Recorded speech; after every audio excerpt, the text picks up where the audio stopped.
Hi everyone, welcome back, and I just wanted to let you know that I did complete my 31-day challenge. Alright, so I did it, and I just give you a quick flip through. Here we go, 31, and I did add colors to them. I also wanted to give you a quick update on my cardboard art. So what happened is that I had to be very careful when I'm applying the water to it because it soaks up the water and then it curls up. So your art is actually not nice and flat, but curled. So you either want to lay it, when it's dry, lay something heavy on it just to press it out. And using the pencil on it, if I can give you a close-up, makes it, I didn't like the pencil on it. I would prefer to use the pigments itself that's in the container or different type of ink.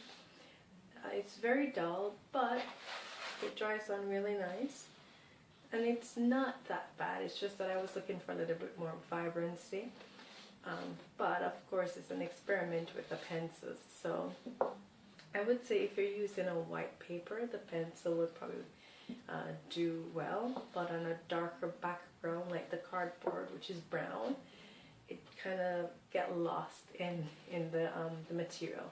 But give you a close-up. So I used some reds and some brown and some dark colors.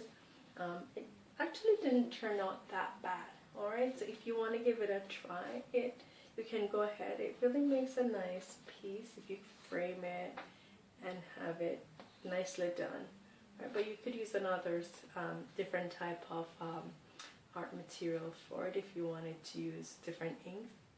Would probably work really nice. But this is my outcome using the cardboard paper. See how that looks a bit welted and indented?